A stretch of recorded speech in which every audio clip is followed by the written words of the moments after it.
What is the most severe case of someone being completely out of touch with reality that you've ever seen? I'll never forget the man who angrily told me, a wheelchair user with no feet and no prosthetics, to go down the stairs if I didn't want to wait for the elevator. I had been talking to my friend and mentioned we were going to be there a little late because of the huge line. Edit. Holy crap, I was not expecting this much of a response. Thank you, everyone. There's so many comments, so I'll answer a few of the recurring ones here if that's okay. As far as I could tell, the guy wasn't blind. I know most of these comments were a joke, but there were a few that were asking genuinely. It's not impossible, you can't always tell, but he turned around and made direct eye contact with me, which indicated that he at least realized I was 3 feet tall at the most. So I was either a little person or in a wheelchair, both of which probably shouldn't be using the stairs at that time. The stairs were like a stampede of people. It was a central city station in my city at peak hour, and it was busier than usual because of less trains at the time. Even if I had my prosthetics, I wouldn't have been able to get safely down without being pushed over. Tone is hard to get across on text, so I understand the confusion here, but I made the comment to my friend simply to inform her we were late for work.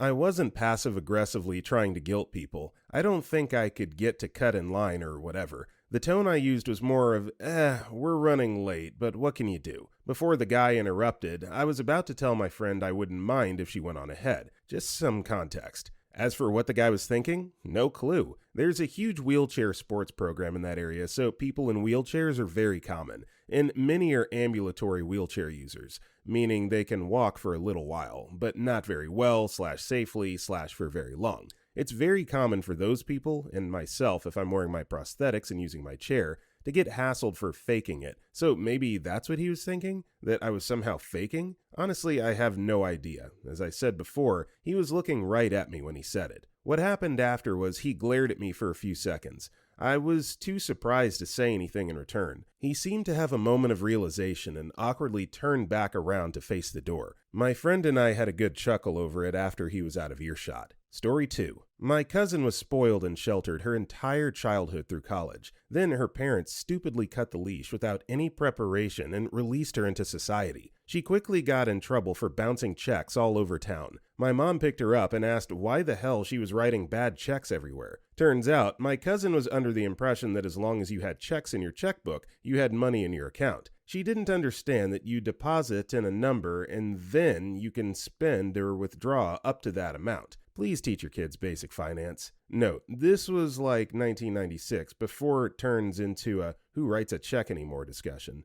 Glad for the note at the end because I was literally about to say who still writes checks. I mean, I have a checkbook, I know how to balance a checkbook, but man, talk about extra effort for the same return. Story 3. My old boss at the time was a girl of 26 who got $4 million from her mom a year to play with. Her mom is very wealthy in China. Her daughter is here trying to be a CEO of a company for funsies. I accidentally got a job at that company. One day, she told us we were all going on a group outing for bonding. She took us to an outlet mall 4 hours away, told the rest of us 7 people that she was going to go shop and she'd see us later. That was code for don't follow me, effers. Every 2 hours, she'd let us know she was going to go unload her bags to the giant van they rented and would group text us telling us we can meet her there to unload as well. We all got paid under $50K. We have nothing to unload. By lunch, she'd proceeded to fill the van with crap. She then asked me where all my new stuff is, and I said I'm budgeting right now. She goes, take out a credit card and go shop. That's the American way. Seriously, okay. By 9 p.m., her bags were taking up people's seats and they had to sit with her stuff. She spent $30K. The rest of us spent about $70.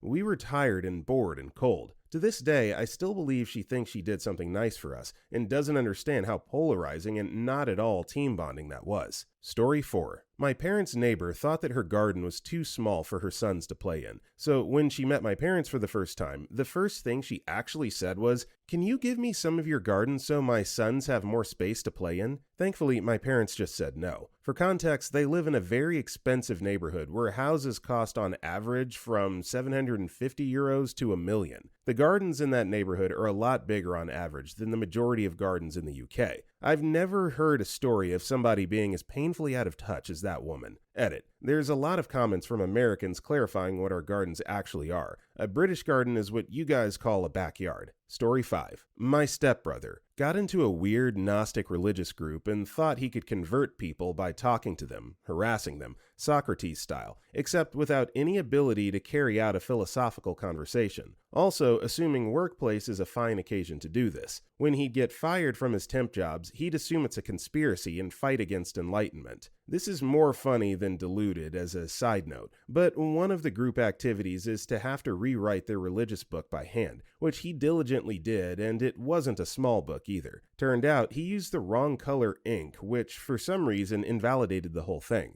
Got a job in a restaurant as a waiter. Assumed for whatever unimaginable reason that the proper way to act for waiters is to bow after taking the order. When his supervisor asked him to stop, he lectured the supervisor on proper waitstaff manners. Wanted to propose to a 50-plus-year-old woman who has until then shown no signs of being interested in him. Luckily, he believed in the tradition to first ask father's permission, so he asked his dad, who talked him out of it. Had an idea to join the military to convert them from the inside. At one point, believed the sun rays can sustain you, but luckily never really bothered to practice it. Is totally against capitalism and wants to live a free life as a wandering philosopher rather than live as a working drone like everyone else. However, does believe the working drones in his family should support his noble pursuit while also chastising them for selling out. Story 6. I used to work at a software company in downtown Boston. One of the best perks of the job at the time was the flexibility in hours. Many folks had regular work-from-home days. Myself, I knew I could drop my kids off at school, get into the office by 9:30, and my boss had no issue with it whatsoever. Others with kids had similar arrive late or leave early schedules depending on their childcare.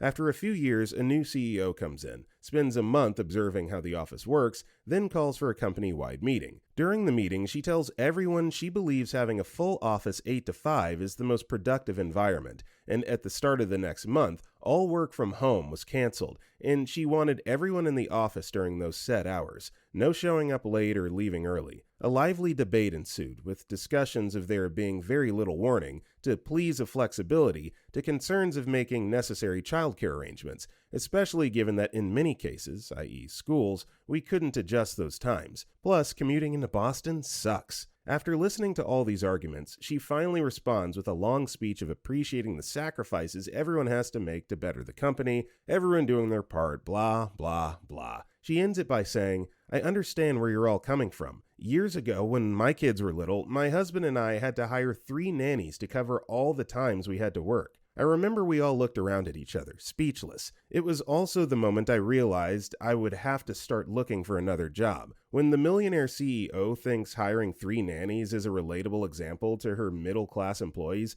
it's pretty clear she's not going to change her mind. Story 7. My friend suffered a psychotic break when we were teenagers. He'd been smoking weed constantly for a couple of weeks, not eating or sleeping, and I think he had some underlying mental health issues anyway, but that routine just sent him over the edge. Before his parents had him admitted to hospital, he came and met us before we were going out to a gig. He was wearing a pink silk pajama shirt and jogging bottoms and just looked very unwell. He was rambling on about the discoveries he was making and that he was going to meet some scientist in America. Then he laid on the pavement in the middle of the street and told us we all had to lie down to conserve the Earth's energy. That was about 15 years ago. He runs a successful business now. Story 8. Streamer that I watched a couple times before his behavior drove me to stop. It was a shame because when he was actually gaming, I liked the content, but his attitude drove you up the wall. And by attitude, I mean raging. Back when I watched him, the rest of the events in this post hadn't happened yet. But the out of touch with reality part, he talked about his girlfriend on stream a few times. Nothing wrong with that, except his girlfriend was a female streamer who lived in Europe. He was from the States, and he'd never actually met her in his life. She got wind of this through shared viewers and debunked the story on her stream, saying she'd never even interacted with him. This caused him to go nuts and start stalking the girl wherever he could, causing her to eventually stop streaming, delete all her social media, and so on. After his Twitch account was banned for this, he eventually managed to convince Twitch to unban him and then did the same thing to a different girl. Now he's been permanently banned from Twitch as a result of this, again, and keeps raging about it on Twitter. Just to clarify, I don't follow this guy, but someone posts about him on the game subreddits every now and then. which is why I know the story. Some people are just bananas. Story 9. I'm a mental health therapist who works with severe mental health diagnoses such as schizophrenia, etc. So I've met a lot of people who aren't in touch with reality, but I'm assuming the question is more about people who appear to have their wits about them and are just very unaware about the realities of life. I have a sad one. My female cousin who was getting married was the very shy, nice, but not popular kid. She also didn't attend family events or really build relationships with anyone. She was marrying a gentleman very similar to her, but with a wiener. However, her family was pretty well off, and their older son just had a huge, expensive wedding with about 200 guests. Even though she asked for a small wedding, her family invited all these family members, etc., and even though they didn't get any RSVPs back, they still went all out on venue and food and entertainment. Apparently, it was the same with the groom, wanted small wedding and did not have much of a social group/family. Apparently, when wedding day came, there were only about 10 to 15 guests in a venue set up to entertain and feed over 150 people, with an open bar. Bride and groom did not drink. Bride and groom were both extremely embarrassed, and it ruined the whole day for them, given how awkward and quiet it was. My immediate family wasn't invited to the event. My family sucks, but that's a different story. But I always just felt really bad for her. Neither the bride or groom were bad people, but they were just reserved and private people that had a very special day ruined by oblivious parents. Side note, a few years later, after building successful careers and coming out of their social shells, they had a pretty wonderful small renewal of vows in a gorgeous location with select friends and family. Story 10. This is my time to shine. So I grew up with a lot of restrictions that at the moment had no idea the options existed. For example, I was only allowed 2 options of shoes, but the catch was that I need to make the right choice, or that I can make friends on my own, not needing to be told, this is your new friend, now go play with them. Sadly, my dad kept me in a small box, and he was the only one allowed to control what would go into that box or come out. So when I was 10, CPS was involved and was taken into foster care. That's when my world exploded. I didn't know truly how bad it was until they took me to a shoe store and told me to pick out ones I liked. I swear for the life of me I had no clue what to do. I stood there for what felt was hours until they noticed and asked what my favorite color was. I said green because that was what my father told me I liked, but I guess I was too overwhelmed that I just remember saying yes to everything and ended up with ugly brown and pink sneakers. What children learn to do at their normal age is what I'm figuring out in my 20s. So reality was a hard thing to live because the whole time I was in my dream world. Story 12. I had a neighbor once that was convinced I was flirting with him and wanted to be with him. He got all of this from the one-word verbal exchange we would have while getting our mail, which was basically saying hi. Keep in mind that at the time I was a minor in high school and he was probably well into his 20s. He proceeded to harass and stalk me. Examples: messaging me on Facebook declaring his love for me and feeling wrong because I was playing hard to get. He would knock at our house door when he knew my parents weren't home and tried to lure me out so that he could just talk to me. Searched me up on all my social media accounts and tried to contact me. He used my last name from our mailbox and searched for me. It didn't help that we lived in the same building. I got so scared that I could no longer go outside for a run like I usually did. I filed a police report and his family asked mine to please forgive his son. This completely freaked me out and my family decided to move. Edit. To clarify, I had just turned 16 and the guy was probably 25 to 26 years old at the time this happened. Story 13. At the risk of giving an answer that's too real, my grandmother with Alzheimer's. We're in the stages now where it's basically a given that she's not aware of what's going on. She'll ask about people who aren't there, reference things that didn't happen, or get fussy because she's late for something that occurred years ago. Don't get me wrong, it's hard, but it's nowhere near as hard as it was a few years back. Now it's easier to deal with entirely because it's easier to disregard what she's saying, and we're all better practiced at it. A few years ago, when she didn't remember my name for the first time, or when she remembered that she would recognize me, but was lucid enough to try and hide the fact she didn't recognize me, that was difficult. So now, it's safe to say that she's not terribly in touch with our modern settings,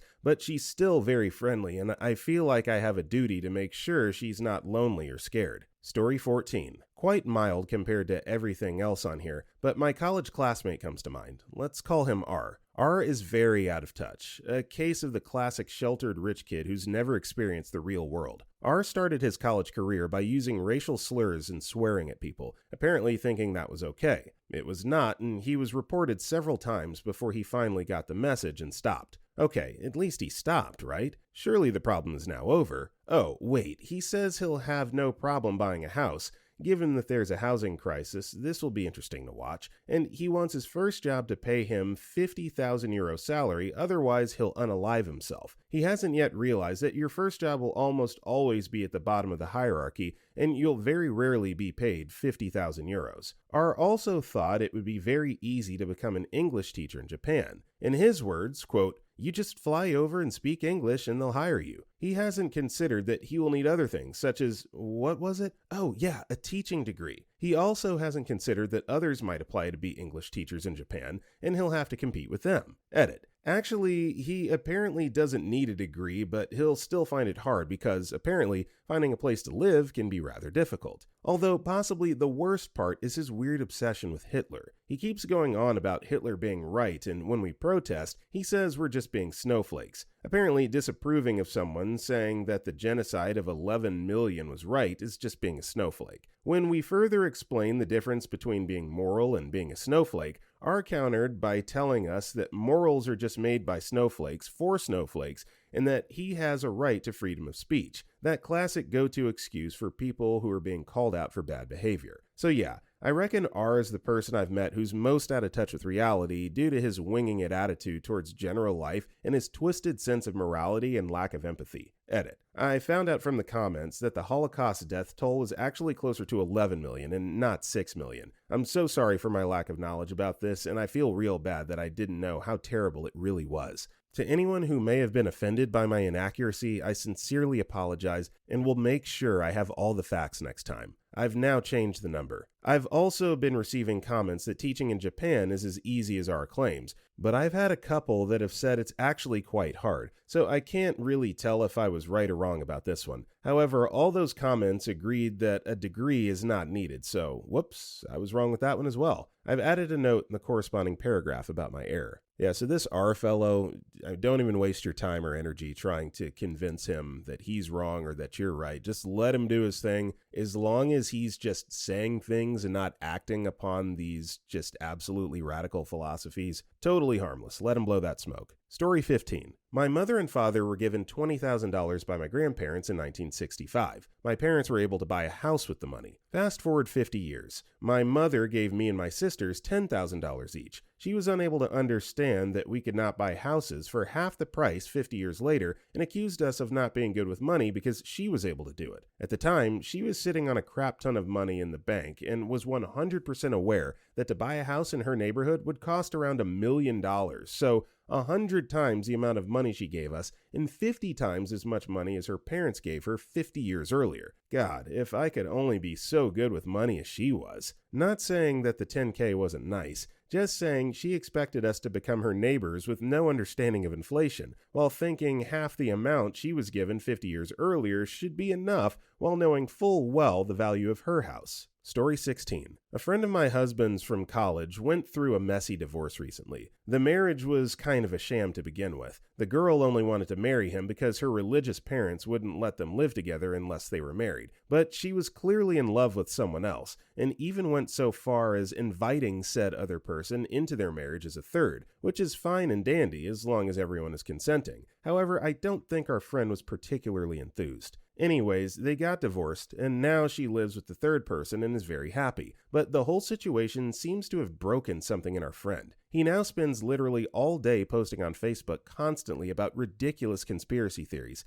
talking about private situations between him and his ex-wife in full public view, even going so far as to accuse her of emotional SA, which according to him is even worse than regular SA. He will post the same thing over and over on Facebook. I've seen him post the same fake conspiracy article over 30 times in a row in the span of about 10 minutes. Recently, when Bernie Sanders dropped out of the race, he went off and threatened to literally chop the head off anyone who was going to vote for Biden. He kept making so many threats that he got the cops called on him. The craziest thing that's happened with him recently is that he saw a picture on his ex-wife's page of her garden, in which she used a couple of these wire panel things to prop up some green beans. Apparently, those wire panels were actually from some sort of business that they tried to start together, and our friend had a full conversation with himself in the comments of his own post about how it was betrayal and how she was just taunting him by using these things to keep her plants up. I don't think he's handling it very well. Story 17. My MIL told me that Pepsi has aborted fetuses in it and that drinking it will make you gay, as I was drinking a Pepsi. Other highlights from her. She doesn't trust doctors and says they're all paid off by the government to hide some ominous truth from everyone else. She believes COVID-19 is a hoax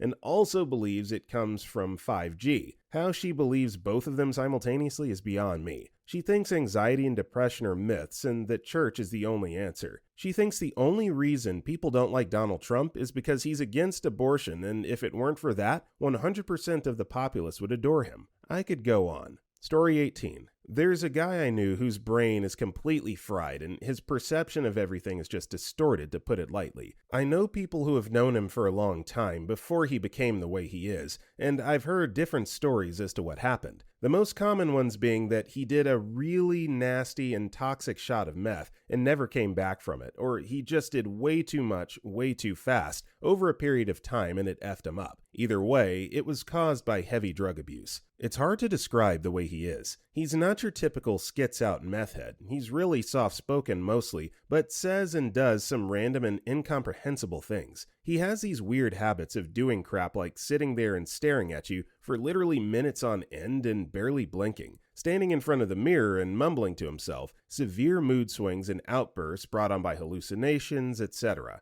I think he's still in jail right now, but before that, he was sleeping in a tent out in the woods by his family's house because they wouldn't let him stay with them. Not just because of the way he is, but because they're a bunch of dirty, selfish tweakers. He's really a nice guy most of the time, and he just has a lot of trouble with keeping people's company and getting their help, but people he associates with aren't the type who are going to help him anyway because he has nothing to offer in return. It's a pretty crappy thing to see, and I hope he's able to find some sort of stability someday. Story 19. How fat they're getting. Then I see them stuff their faces like every meal will be their last. That's fine, none of my business, right? Nope, they make it my business by talking with me how to lose weight. My answer is simple, put down the fork. They don't like that. They talk about their conditions. The only thing they haven't tried is to simply eat less. Calories in equals calories out. Let's just start there and stop the gluttony. Nope, they state they think they will die if they don't eat how they're used to eating.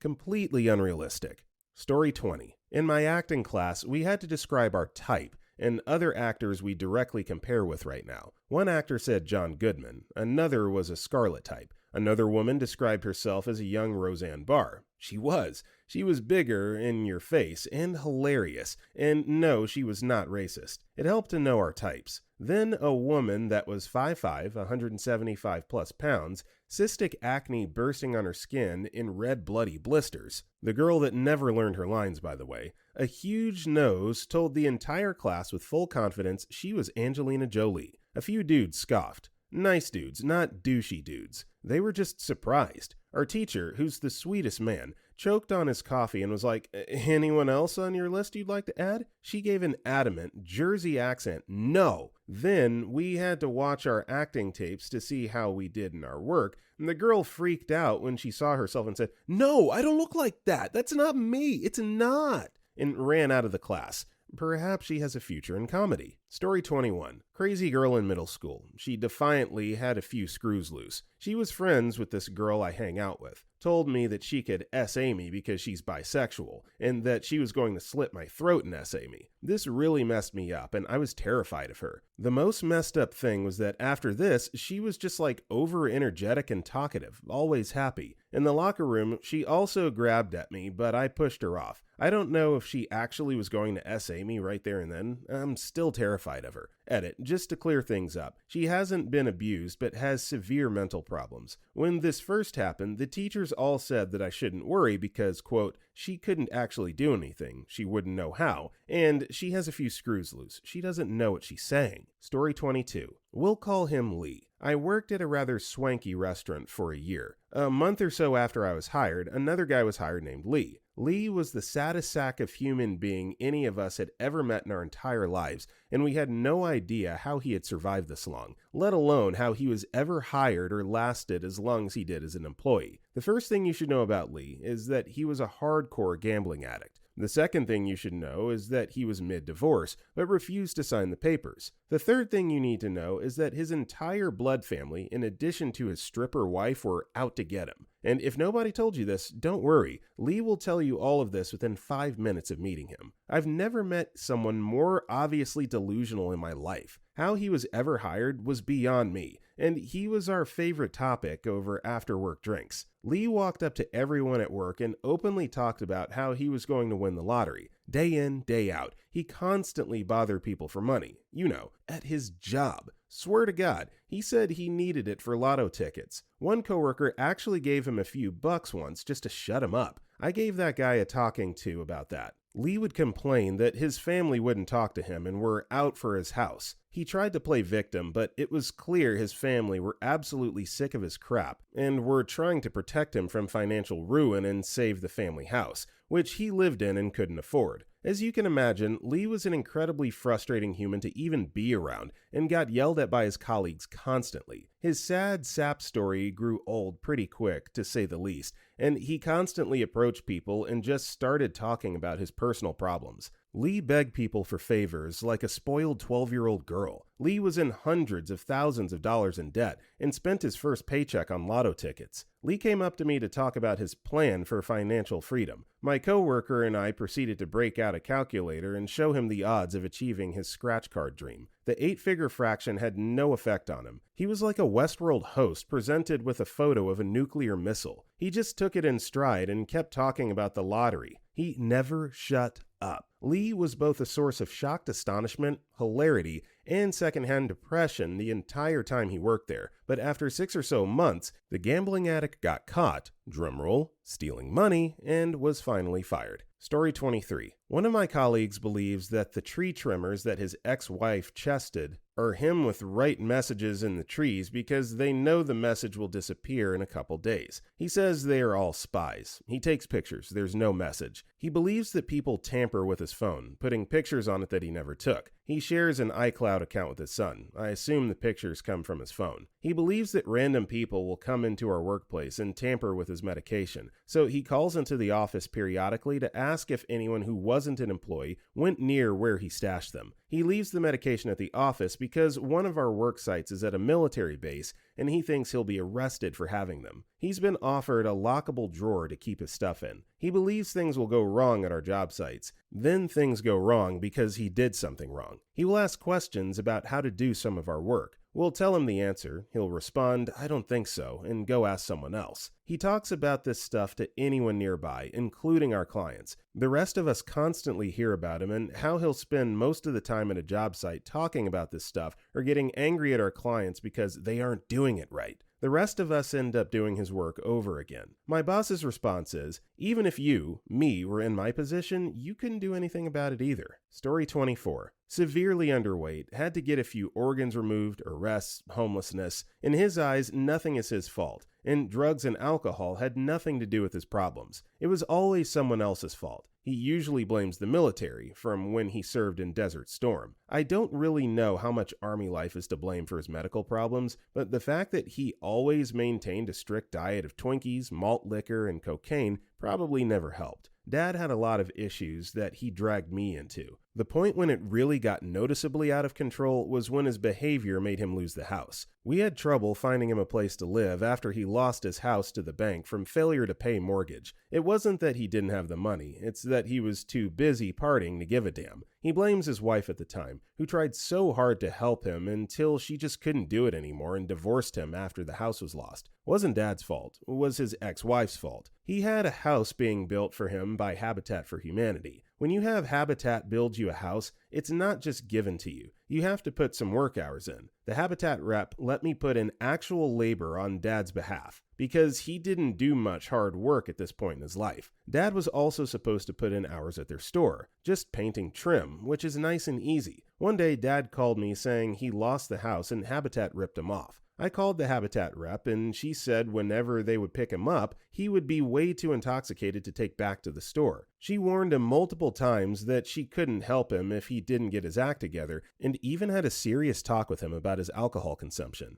But he just got angry, so she had no other choice. Wasn't Dad's fault, was Habitat's fault. Then he rented a duplex. He always trashed the crap out of wherever he's lived. Always buying dogs he's unable to take care of, so there's dog crap everywhere in the house. He always eventually gave the pooches away. I always felt so bad for the animals. He started asking me for money for groceries, which I obliged. Probably wasn't smart to do, but he's my dad. It got to the point where I started to struggle. The thing is, he always had bottles of expensive liquors all over the place. I asked him why he didn't buy groceries before buying the crazy-ass 30-year-old whiskeys that the liquor stores hide behind glass. He responded with anger. Wasn't Dad's fault, was my fault. The landlord of his duplex was a retired airman and sympathized with Dad being an old soldier looking for a home, so he gave Dad a really good deal on the unit. Dad ended up trashing the hell out of the unit. Landlord found out, and he was actually very patient. I was there when the landlord was trying to talk to Dad about it. He offered to schedule a cleaning service, come in once every 2 weeks with a small increase in rent. Dad got angry, was intoxicated. He eventually got evicted. Landlord started explaining crap to me when I was cleaning Dad's crap out, since I was considerably more reasonable. My dad was at his dad's house at the time, where he would live. I told the landlord not to worry about it, and I understood. What else could I say? My dad's behavior left nothing to defend. He was trashing this man's place to the point where it was probably unhealthy to live in, and he got angry when the landlord addressed it. Wasn't Dad's fault though, was landlord's fault. Dad even got kicked out of Grandpa's place a few times for being a belligerent lunatic. Grandpa doesn't like alcohol in his house, which is where the battleground usually was. Lots of stories there, but Grandpa let me know he couldn't take much more. So we started looking for somewhere for Dad to go. We contacted the nearby veterans home. They were rather understanding. We were honest with them about his behavior, mainly because we didn't want to clean his crap out of yet another place if they weren't sure they could handle him. They let us know he had to go to rehab. Grandpa being unable to handle Dad's behavior wasn't Dad's fault, was Grandpa's fault. Dad, of course, hated that idea. Started a rant about how the veterans home is a prison and rehab is for junkies. Had a huge rant about how everyone is out to get him. After he tired himself out, I told him we're all exhausted of this, including you. We aren't playing games anymore. Your two options now are either to finally address your substance abuse or die. Make a choice, because the vet's home is waiting for you to contact them. And I walked away from him. I was at effing wit's end, and I was no longer effing around. Next thing I know, Grandpa gives me a call. I thought he was calling to tell me that he had found Dad's body. It might make me a terrible person, but all I can think was, thank God it's over. But turned out, Dad was actually going to rehab. Begrudged by the idea, resentful of us, but going. At this point, nothing was Dad's fault. Was everyone else's fault. He's been to rehab multiple times before, but this time he finally admits that he has a substance problem. He blames it on the military and PTSD, which I don't absolutely discredit, but the reason he joined the Army was because after so many DUIs and drug-related offenses, the judge at his hearing said he needed more discipline. So he gave him the option of joining the military or going to prison. So drugs and alcohol were an issue before the military. The most important thing is he at least admits that he has a substance problem. Finally, he was admitting that his behavior might have been slightly abhorrent and that his substance abuse was out of control. There is a happy ending. He's doing better at the vet's home today. He's gained some weight, which is awesome because he literally looked like a Holocaust victim for a while there. The vet's home is awesome. They take the residents fishing on charter boats, go to sporting events, concerts, golf outings, lots of cool crap. Perhaps not at the time being, COVID. The food is healthful and delicious. There's many recreational areas. The staff are absolute angels.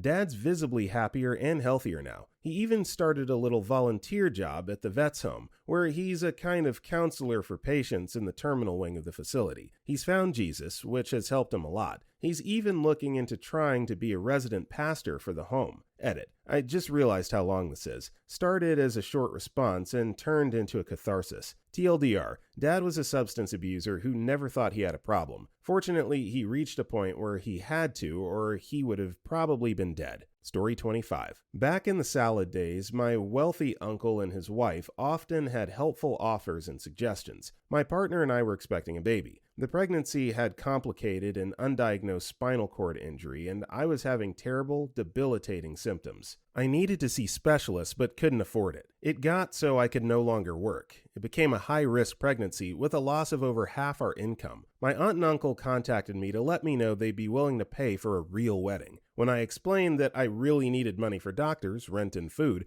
they declined to help at all, but said there's always a lot of food left over after a wedding. A couple years later, my uncle suggested I'd try buying a used car. You should try a certified pre-owned. People may notice it's old, but some are just $15K. The man couldn't comprehend that I'd never owned a car less than 10 years old, or never paid more than $5K. He staunchly believed only cars from dealerships were drivable. Story 26. This was many, many years ago. A very close friend of mine picked my violent ex up from a bar and had a one-night stand. They have a distinctive name, so there isn't a way she didn't at least suspect going into it. Called me crying the next morning, explaining what happened and saying she wanted to keep seeing the person. I told her that I wished her the best and that we weren't friends anymore. She didn't care, was love at first sight. She knew the gory details and still wanted in. That was her business. Well, they freaked out when they realized she knew me and ditched her immediately. Never spoke to her again. She called me a few months later and told me that if I got therapy for my decision-making issues, she could consider allowing me to be her friend again. I didn't realize how loud I had my phone headset cranked and my sister heard. Called her an idiot. She hung up and I haven't heard from her since. I hope I never do again. Story 27. My roommate in LA didn't understand the concept that the rest of the apartment was shared. Month after month, I cleaned the kitchen, washed the dishes, cleaned the bathroom, and the living room. After 7 months, I asked him to clean up once. He asked me why. I explained we share the apartment, us two,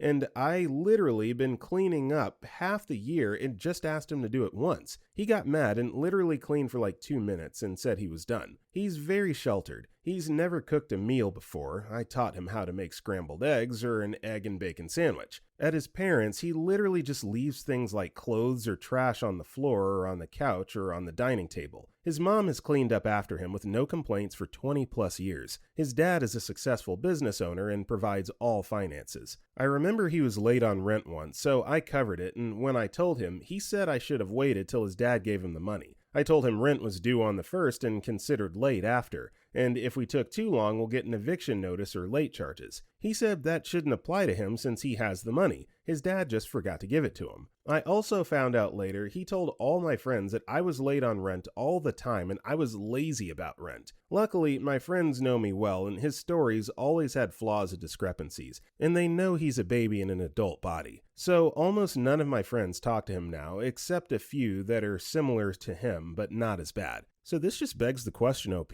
how and why are you roommates with this guy in the first place? Like, get out of there, get a new roommate. Story 28. I was married to my partner of 10 years. He had a high salary and I worked for a charity so didn't earn much. When I became planned, we both decided I would leave work for a few years to care for her as it made little financial difference to us. Because of his high salary, our deposit for our first home mostly came from his savings. Shortly after our daughter was born, he left us for a work colleague. I didn't have a job and had a new baby to care for. He assumed that as he had put the deposit down, he could sell our family home and start his new life again as if we didn't exist. He said to his lawyer that there was no reason myself and our new baby couldn't move into a rented flat somewhere. He sent over a list of horrendous one-bedroom flats in awful scary areas that he felt were suitable. 2 years later, my daughter and I have been granted the house. He is now legally required to pay the mortgage and provide child and spousal maintenance. He lives in a rented flat with the woman he left for, who is also exceptionally detached from reality, but that's another story. He genuinely believed he could abandon his wife and new baby, leave us with nothing, and start his life again with a new home while we scraped by with nothing. Story 29. My friend's friend had some sort of mental breakdown, convinced himself, and many others,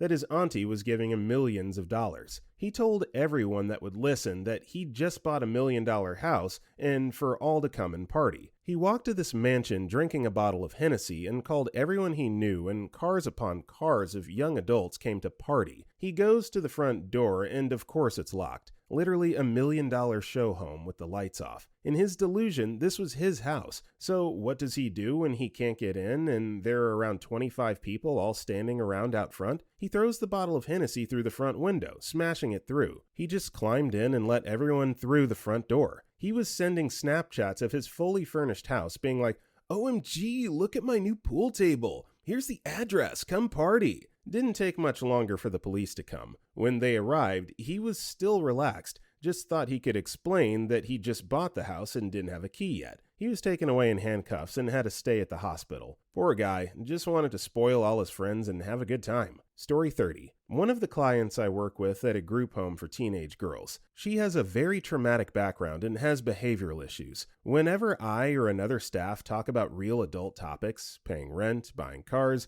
living with roommates, bills, traveling, dating, marriage, etc., she has some sort of input that's always out of left field and is not realistic at all. She constantly attempts to argue with us about how things are and people who live in our state are stupid. She's not from the state that the group home is in. She constantly states, back in her home state, we do insert unrealistic action/belief here, and that's why I hate being here. Y'all are stupid. Most staff have learned that we will never get through to her, and that's the responsibility of her clinician and therapist. Other staff get wrapped up in arguing with her and will eventually get her so upset that she will scream, yell, and/or cry. Although I refuse to argue with her on future topics, for her sake and my own, I'm still absolutely baffled at how she continues to have such an unrealistic view of the world. Story 31. This will probably get buried in the comments, but for those who see this, enjoy. We work with a lot of celebrities who were at the height of their fame in the 80s. Today, most people would not know who they are. For the most part, these celebrities of yesteryear are very self-aware and know that they're not as famous as they once were, except for a few. This woman I'm referring to has an undiagnosed case of narcissism and bipolar. I say these things confidently because she lived with us for 2.5 months,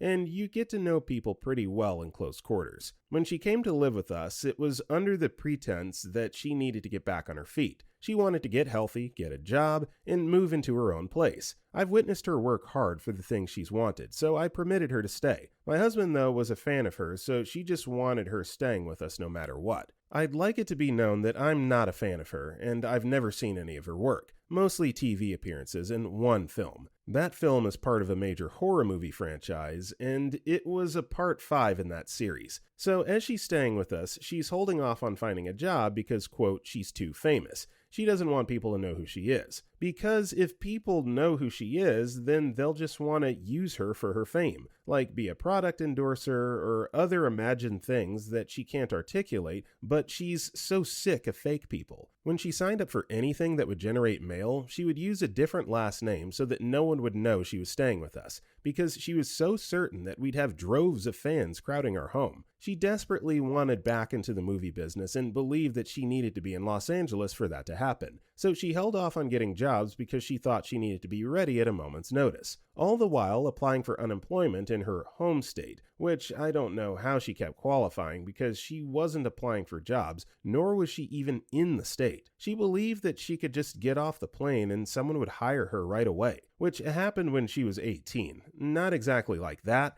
Her mom actually played a huge role in her getting her first big job, but she was still living the glory days of 18, and she was 50 years old. Just absolutely and totally sad. If you challenged her in any capacity that she wasn't as famous as she believed she was, she would come unglued. She'd yell at you until you agreed. We spent those 2.5 months being abused by her and just waiting for her to come to grips with reality or just leave. She lied to a bunch of people and played the victim card, accusing us of being slave keepers and not letting her out of her bedroom or some weird crap like that. We gave her a car, a room, paid for all her food and she treated us like this. So yeah, super detached from reality. There's no hope for her unless she gets therapy and medication, but she won't. Yeah, this is pretty sad. It sounds like she just so desperately wants to relive those glory days, but man, it's been 50 years. Like, you've gotta find a new niche in the world. Very sad. Story 32. Had a 50-year-old coworker that had been an artist all her life, living off her rich husband's back and paintings. She broke up with him and thus ended up applying for a job for the first time in her life. She had no clue how to work in an office or with colleagues. It was a customer service. We operated on the phone. She once went to sleep on her desk for a full hour because she was just too tired and didn't know how this was inappropriate. She left stinky cheese on the table in the corridor by the printer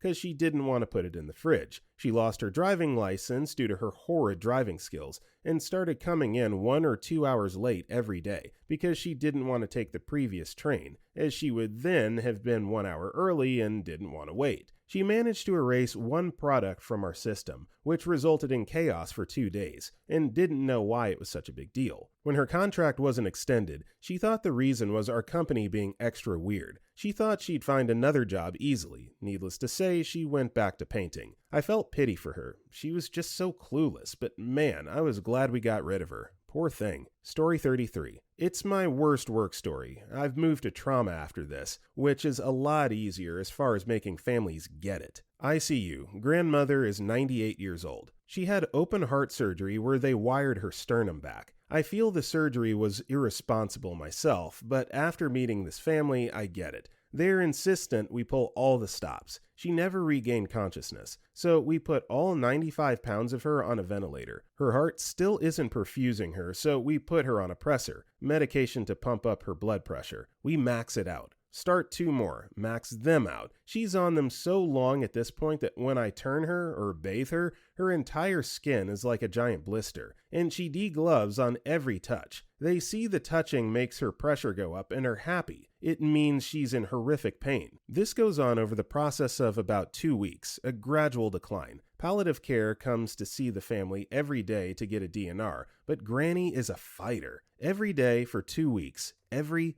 day. Finally, I see that nothing is sustaining her anymore and tell this family, what's about to happen is that she's about to code. When she does, all 130 pounds of me is going to be crushing her chest that's wired together. The wires won't hold, and her sternum is going to crack, so will her ribs, and they will shred things as I continue to push. We'll put drugs in her body, but they won't have any effect. We'll lose her anyway, because she just can't take this. This is cruel. Let's not do this. You love her. I have loved caring for her. Let's bring her home to her Lord together. I'll hold your hand and you hold hers. I was so traumatized by the things that happened to that sweet little lady as I cared for her. When I would bathe her, I would talk to her and apologize the whole time. It was just awful, but the tough love worked. We got the DNR. She passed as peacefully as she could under the circumstances, and I didn't have to code someone with sternal wires. Yikes. Story 34. My nieces, but specifically the middle one. She cries and screams when things don't go her way until someone decides to give her sympathy. Candor, God-forsaken reason, my sister, her aunt, always gives it to her. My niece will run around breaking things, making a mess, and just all around being a destructive hell beast. But the moment I open my mouth and tell her, stop that, now,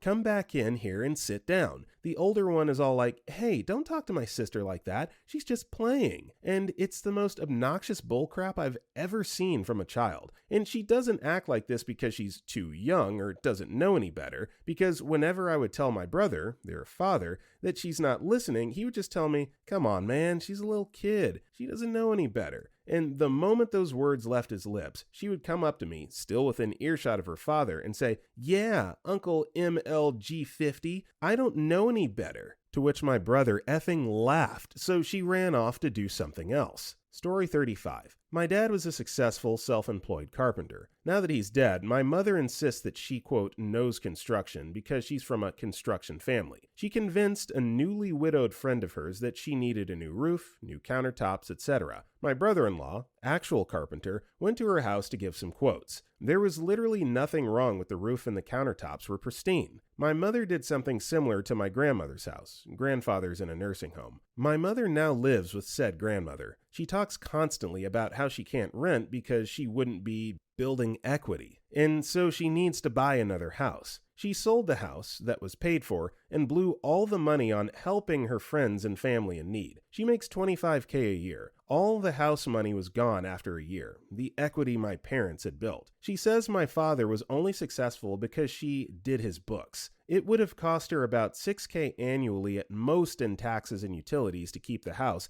that she sold because it was too big. A fair point, but the house was completely renovated and paid for thanks to Dad. She constantly chimes in with terrible advice on how I should fix my house. She does the same to my sister and my brother-in-law. She gets upset whenever anyone points out that it's not wise to do what she's suggesting. I worked masonry construction for 10 years. I know my limitations and when to hire a pro. TLDR, my mother thinks she's a construction and financial professional because her husband was a self-employed carpenter. She's worked in record departments as a clerk her entire life and is currently in the edge of bankruptcy. Sorry guys, I didn't realize how much I needed to vent about this. Story 36. So I was a landscaper, and sometimes the drive to jobs would be 15 to 20 minutes of me driving with my boss's daughter, who was taking over the company. That, coupled with our working in garden beds close by, led to a lot of long conversations with her. During this summer, I was 16 to 17. My mom was really sick, as she has been for the last few years, and we were tight on money. I was grateful to have the job, and I did my best at it. But my boss's daughter would talk day after day about her vacations and her toxic friends. Half of me enjoyed it. It was like watching a very entertaining, over-dramatized TV show, and I smiled and played along and forgot about stuff for a while, and kinda laughed to myself at how strange class divides are. But I remember her telling me one time that her parents went on a vacation,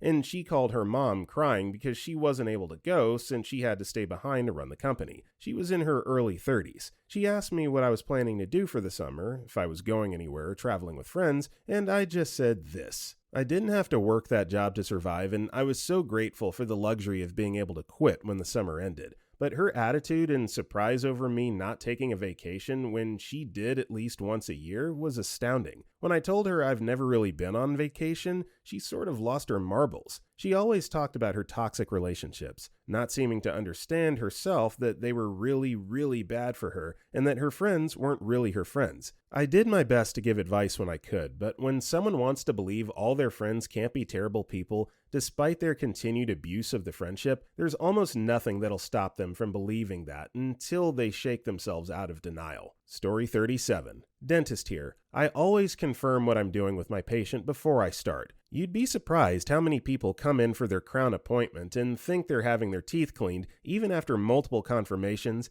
a discussion of finances, and signing of consent forms. One day I sat down with my patient and, as usual, said, "All right, today I'm going to work on your upper right molar." He looked very confused and said, "No, I thought it was my left molar." Me, "This was the tooth on the right side you told me was bothering you." Him, "No, it's on the left." This went back and forth a couple times. Finally, I tipped the chair back a little and touched the tooth. "This is the tooth you told me was bothering you." Him, "Yes." Me, "Okay, this might sound odd, but do me a favor. Would you raise your right hand for me?" Him, rolling his eyes, confidently raises left hand in the air. Me, "Okay, I think we're ready to start." Story 38. My friend wanted to homeschool her kid. She left herself with only her English at minimum pass level, didn't know who Obama was, and when we played Cards Against Humanity, she took out all the cards that triggered her. She also hated people buying her gifts. If her birthday was coming up, she insists on knowing what you got her and get a gift receipt in case she wants to send it back. She once bought a DVD and found it was a Blu-ray. Instead of sending it back, she bought a brand new €150 TV, which could play Blu-rays. She asked me to get it and she would pay me in cash. She was on child benefits and was a single unemployed mom. She had about $15K in compensation money. She kept it under her mattress in cash in case the benefit people checked her account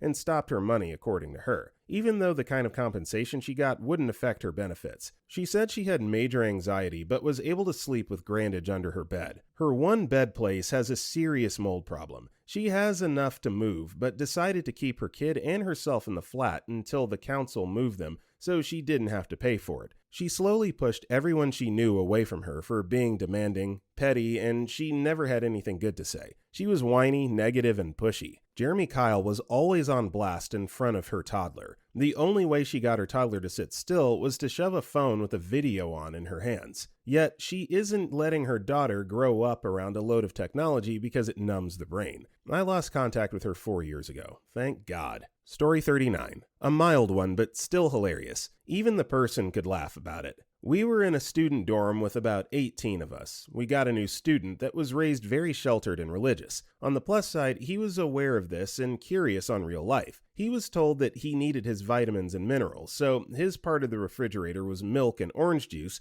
and his kitchen cabinet was filled with bread and peanut butter. This worked for a few months until he started to get ill. A trip to the doctor learned him to eat more variant meals and at least 200 grams of vegetables each day. Imagine our surprise when he had bought 200 grams of spinach. After cooking, he had only 1 spoonful of spinach left. Even the egg was bigger. We gave him some lessons on cooking, cleaning, and how to talk to girls at parties after that. Story 40. I met this dude when we were 15 through a mutual friend. Had a huge crush on him, lost contact for a few years, started talking again last year. He got kicked out of his parents' home at 16 for smoking weed. He was in and out of mental hospitals every few months. He told me they never fully diagnosed him with anything. Impulse control disorder is the last thing he was diagnosed with. He then started self-medicating and making music, which was the beginning of the end. I thought he was just a little weird. I knew a lot of people who had a phase like this and turned out fine. Well, I was wrong. Very wrong. Over the course of 1 year, he told me he was being recruited by ISIS at his evening school program, then started being very into the works of Aleister Crowley and saw him as some kind of god. In 2017, there was this rumor that Jesus will be born again, and he was pretty sure that he, in fact, is Jesus, and now has to face the world and teach everyone a lesson. A few months later, he was sure he was the Antichrist. All over, he's a very kind, friendly person, very creative, but also really effing paranoid. I should check up on him. Edit. Checked up on him. He's in an institution again. Rehab until October. Poor guy. Story 41. Very serious answer. People who will support Donald Trump and his policies. This is not political, as I consider people who support any political party simply because it's their party to be only slightly less nutsoid than Trump supporters, who take this to the extreme. I believe you should report the politician, or party if you must, most likely to affect the goals and ideals you think are most important for the country. I realize this is not as spectacular or obviously crazy as many of the other things here, but it's so damaging and affects so many people that I think it qualifies as completely out of touch with reality. I know I'm going to be voted down, but please at least consider the damage of supporting a person rather than supporting sane policies and ideals before doing so. Please also consider the danger of pushing an ideological-based agenda over a facts-based one, especially during the pandemic where actual lives are at stake in the short term. Story 42. My current housemate. Various things. He thought people were following him because he once visited a friend who's part of some kind of political movement. We had some religious graffiti pop up in our neighborhood, and he linked it in his brain to other smart-ass comments someone's been putting up on traffic signs, and he kept repeating the story of how he's figured it out. He says religious groups are converting local graffiti artists who've been caught by police and recruiting them to do the Jesus graffiti. He also thinks they're the ones who showed up at our house party once because apparently they know who he is. He thought everyone in the house was talking about him being gay and in a relationship with his best friend, so he messaged me when I was away for Christmas to, quote, clear up the rumors, even though none of us in the house have ever said a single thing even remotely related to his preferences. He says he's a cat whisperer, that cats just gravitate towards him. He also says that his astrology chart is so unique and special that his mom's friend insisted on meeting him as a child because she was convinced he was something very special. Ironically, he likes to say that I'm the one blowing things out of proportion when I ask him not to eat my food all the time. Alas, he denies doing it. Story 43. Years ago, I became good friends with a girl I worked at a restaurant with. At the time, she was also completing her master's degree. She was smart, driven, a social butterfly. I admired her stability and independence. Shortly after she graduated, she had a mental health crisis and was committed for a while. I'm still not sure exactly what happened, but she was never the same after that. She became a very different person. It was like school was her identity, and when it permanently disappeared, she got a job in her field. She just lost it. She was no longer independent or self-assured,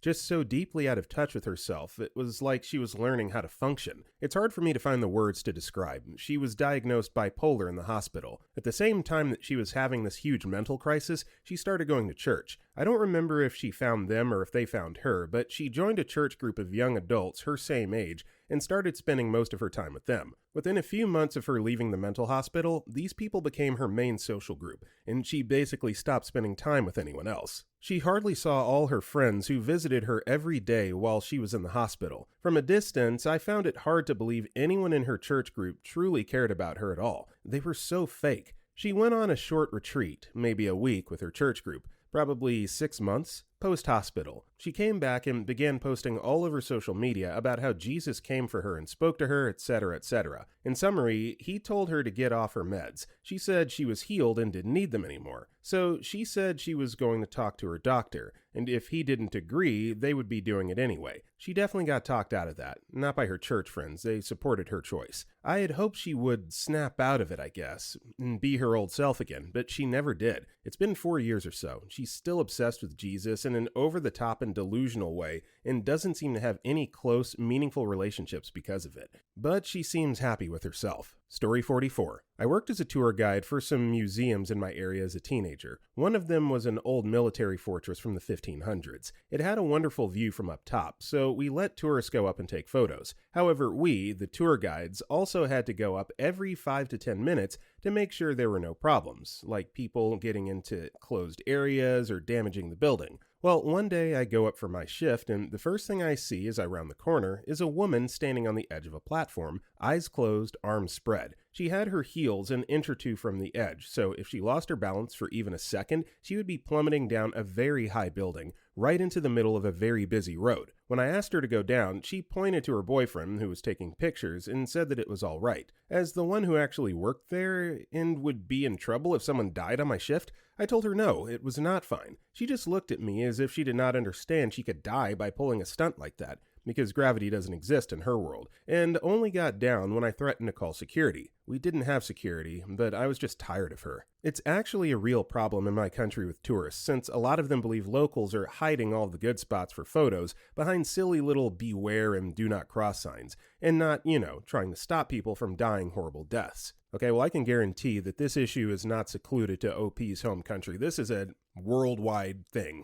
And let me just provide a PSA. No amount of clicks and likes on social media is worth risking your life over. Stop. Story 45. My mom. She would find hidden meanings in the simplest things. Report card had a comment saying, "Keep up the good work." She would sit for hours with me discussing its meaning, that it meant I was about to lose my scholarship and needed to excel. She told cashiers at a store that she knew some well-known businessmen and was about to call him, because they weren't quick enough to help her. The cashiers didn't know who she was talking about and just laughed at her. She would tell my brother and I that she couldn't have a proper job because she had to spend all her time sorting out issues with us. Issues like leaving a mug in the sink, which meant that you were trying to bring down the household and family, who put us up to it, because she believed our older siblings who hadn't had contact in years might be behind it. Don't think she was actually delusional, just extremely narcissistic and egotistical to extreme, antisocial heights. She would keep us up, awake in all hours, like 16 hours at a time, discussing things and then have us move furniture around the house.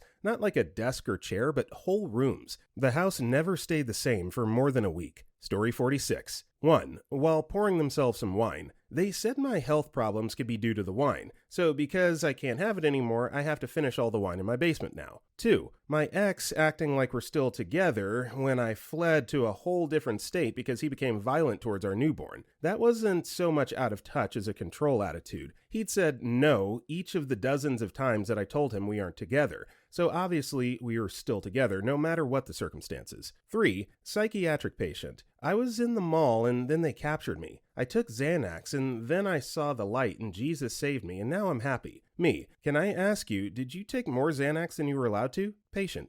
You got me. I want to have a baby. You just have to let it happen. She had severe brain damage and was not mentally capable. Let's jump over the fence. Me. Look, there's another fence behind it. You won't be able to get away. Patient. Oh, well, let's do it. 4. Pregnancy group. After 5 months of complaining about constipation. Guys, I found the solution. Eat grapes. OMG, I discovered that an apple works too. 100 times comments of pregnant adults, for the first time in their lives, discovering fruit. Story 47. I can maybe see the humor associated with this question, but my story is a little morose. My mother was diagnosed with colon cancer in the fall of 2007. She was stage 4 and had a great oncologist. Her doctor kept her alive until she passed away in December 2010. About 3 months before her death, when I felt her faculties were fading, I had a heart-to-heart talk with her.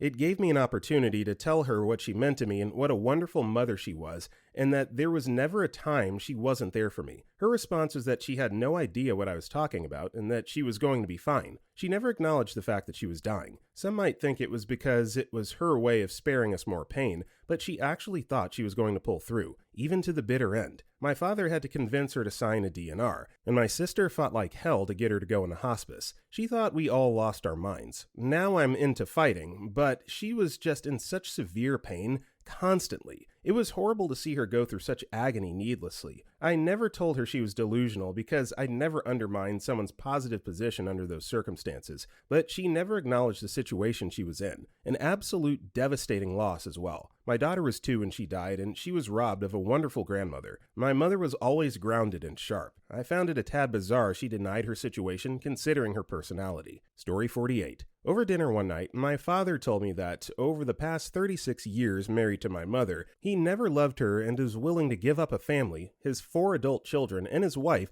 just so he could run away with a woman he met 40 years ago. He was going to file for divorce, quit his job, then move in a week and leave my mother with a mortgage and the bills. All of his responsibilities were no longer his problem. Only problem was, until he leaves, he was still living in the house with my mother and 2 adult kids. While living there, he started making up tall tales to turn the family against one another. Out of it all, he was the victim in all this. From placing the blame of the divorce on my siblings, why he quit his job, but one particular instance was how he denied physically abusing me growing up. None of that happened. I never hit him. They called me to confirm what really happened. They knew it was a lie, especially how he had a whole narrative that failed to match the rest of the house. He insisted they made it all up, that we all just imagined days when I would have black eyes and bruises because I was bullied in school. Female dog, I was homeschooled. My partner and I got my mom a divorce attorney and started the whole arduous process that entails a divorce. Story 49. My friend has been spoiled her entire life. She's an only child and both her parents make good money. Her stepdad makes a crap ton so her mom doesn't have to work. Her dad made enough to where he hasn't worked for 10 years. They pay for everything for her. Apartment, pets, car, all bills, any shopping she wants, vacations, etc. She went to school for an art degree at a very expensive private college that they paid for. Now she doesn't want to use it. They paid for a 1-bedroom apartment next to a fun downtown area that cost them $1,700 a month. There are plenty of nice enough apartments that cost $1,200. She didn't have to work the whole time. She asked for a Tesla for her graduation, but luckily her stepdad said no. She's a giant female dog to her parents and blamed them for her problems,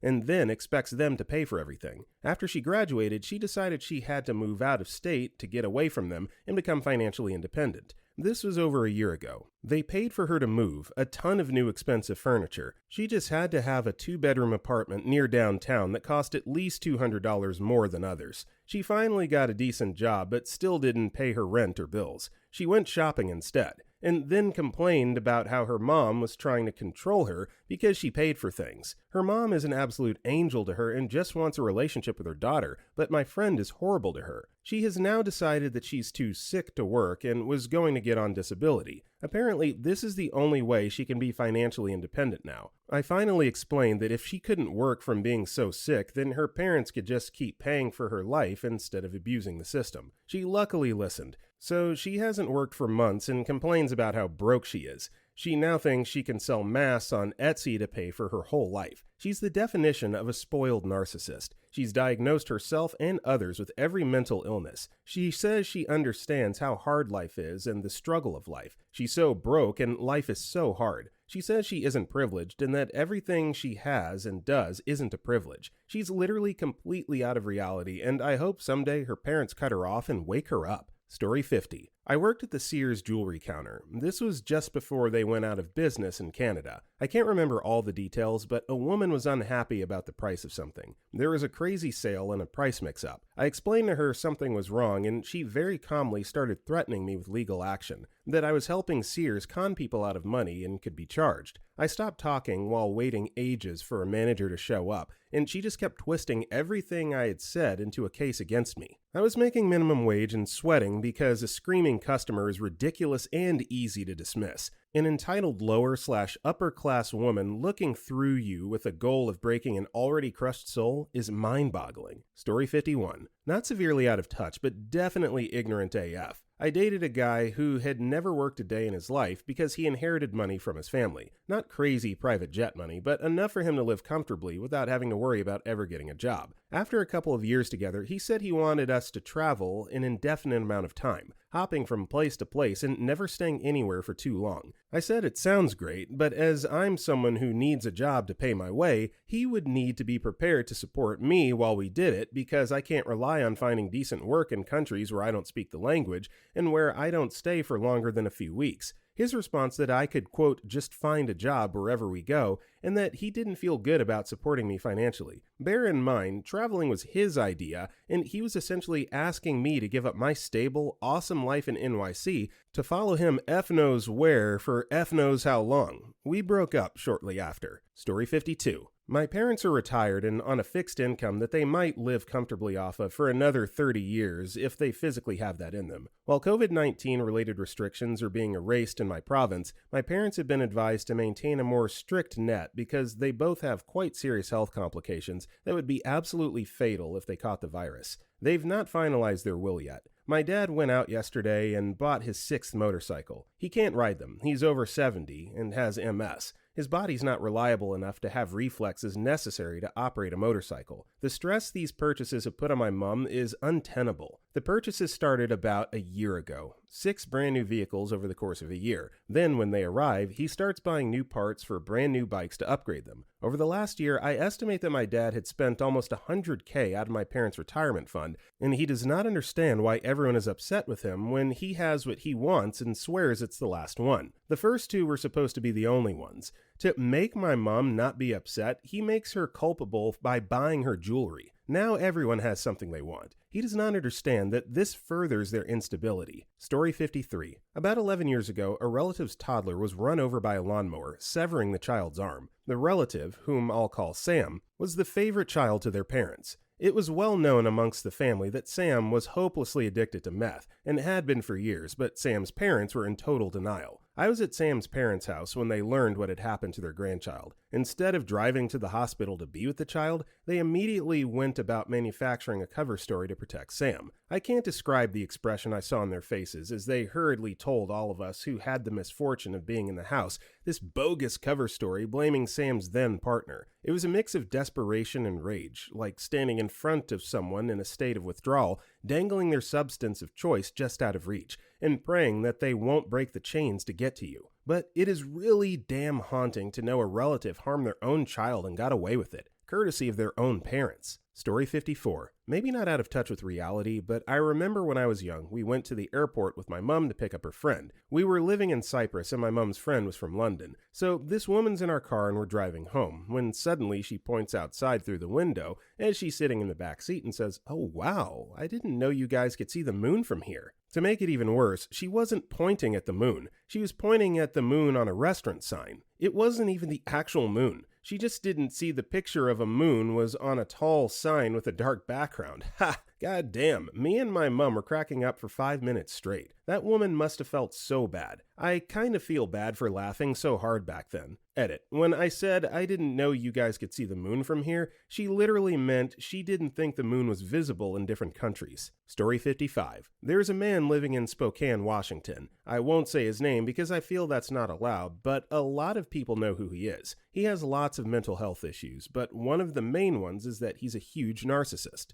This man is 40 and homeless and hasn't had a job since he was like 19 because of his mental disorders. He makes YouTube videos about how he doesn't actually think he has any mental issues, but he still won't get a job. He wants to date and marry a woman between 18 to 24, which has been his thing for almost a decade now and why he's become somewhat well known. He thinks he's owed a woman like this and comes up with every possible reason why he isn't successful without having to accept that he's just a terrible person. He cries age-phobia, classism, etc., and complains constantly about the oligarchy. He also fancies himself an anarcho-communist. He's just wildly stupid too, but thinks that he's really smart, and so he'll make long videos about his ideas for how the world should work, including that everyone should get paid the same amount for every job, because people with difficult/taxing jobs would still do those jobs because, quote, they like them and would just want to. He says this while never working himself, thus proving that if people don't have to work, or if they could make the same amount of money for doing much less, that's what they'll choose to do. I have legit studied this man because I'm so fascinated with how someone can be so utterly stupid and out of touch with reality. I know he has some mental issues, and that would make me less judgmental of him, but he is just such a horrible person that it's impossible. Watching his antics is like watching a disaster happening. It's just impossible to look away. Story 56. I see it every day. I run a car dealership in a community that has equal parts good credit as well as absolute trash credit. Now, I'm not talking about those that have gone through a hardship like job loss, cancer or health issues, or even bankruptcy. Those people typically hover in the 500 credit score range, and we do our best to assist. I'm speaking of the absolute crapheads that have a sub 400 score. You have to work hard to get your score that bad, like maxing out store credit card lines for $300 and never paying a bill in your life. The story is often the same. Craphead proceeds to come to dealership and test drive a $40K car or more. Then, when it comes time to run the numbers, they have zero money down and expect to be at or under a $400 payment, regardless of the price of the car, their credit, or even any consideration to their possible negative equity position on their absolute piece of crap trade, if they even have one. When approached with logic like, well, Mr./Miss Customer, with your credit profile and down payment, we could try this entry-level car over here that might give you an opportunity to build some credit. The answer is always, if I can have this nice car, then I'll just keep trying until I can get what I want. My favorite reply is, I understand. I guess there's a possibility that your next Uber driver might drive a car like the one you're looking at. Really, I'm just shocked that there are so many people that have zero understanding of how a simple interest loan even works, or how important credit is. It happens daily. Story 57. I guess I'd say my ex-fiancé. While we were together, he had severe anxiety that I would cheat almost constantly. I had exactly one boyfriend before him, and we were together for a year and a half without any cheating. He was just paranoid. And when I finally convinced him to seek therapy for his serious trauma issues and anxiety, he went for a month, quit because he didn't need it, and instead fell right into adult content addiction. He'd constantly complain about how he had no money, but refused to work and mooched off his parents. One who was disabled and couldn't work, and the other was a single parent who worked an hour out of the city. He genuinely couldn't see the problem with me being uncomfortable about him preferring pixels to an actual human, and I certainly didn't deny him with sex. He would harass me and push me into sex when I didn't want it, and even outright assault me. He'd whine that I was too overbearing and needy when I was the one working my ass off. He expected me to literally pay for everything by myself when we moved out because my degree was easier. He threw around racial slurs and didn't understand why it made me uncomfortable. Looking back, he loved me and I don't doubt that, but God, was he a crappy guy and needed some serious help. I put up with it because we were childhood best friends and because you're a dumbass and ignore red flags when you're in love. I wish I could say he's doing better now, but I'm filing a police report against him for SA, so... Story 58. One of my good friends comes from a very well-off family. We also used to be roommates, and there were a few gems he would sometimes say that were extremely out of touch. For context, though we were roommates, his parents paid his rent, and though he had a car, his parents paid the insurance. The guy's only expenses were food and gas, basically. One time I won an award at work that came with a $750 bonus. Whenever I come into unexpected bonus money like this,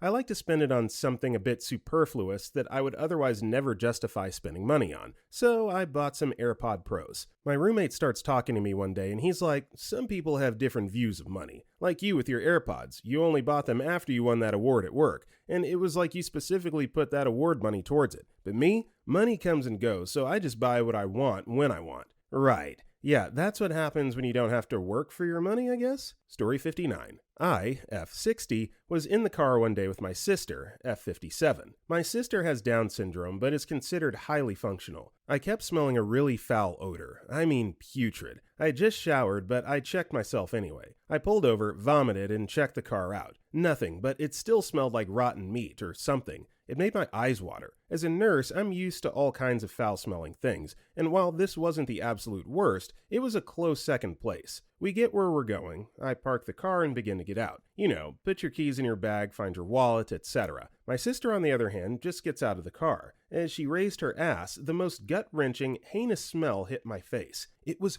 her. I made her get back in the car for an inquisition on her hygiene. Is that your ass that I smell? She does better with direct questioning. No? Okay, let me see if it's you. It definitely was. When did you last bathe? I don't know. When did you last change your underwear? I don't know. Last month, maybe? What? Do you use soap and water to wash your butt and private parts? Do you scrub? No. Why not? Because nobody ever told me to wash there, so I don't. Ever? Nope. I started the car, returned home, sent her to the tub, and sat there, embarrassed, and told her how to wash her vagina and butt. Story 60. An ex-friend from high school. She believes that life is like a Disney movie and she's waiting for her prince to find her and sweep her off her feet. Except when she started college, she partied all the time, slept around, and used hard drugs. When she realized college was more than just partying, she dropped out under the pretense of medical issues. She says she had back issues, and met a guy on Tinder who she moved in with. She thought that was her break and didn't try to get a job because he should take care of her. He kicked her out because of this attitude, so she moved in with another mutual friend. This friend gave her a list of rules she had to follow while living under her roof, including no sleeping around or coming home drunk. She proceeded to break all these rules and brought home a few different guys she was hooking up with. She snuck them in at night, but the mutual friend knew what was going on because they weren't quiet. When confronted about this, she claimed she forgot the rules and that she doesn't remember half the things she does, so how could she remember the house rules? She was kicked out of that house too and is now homeless.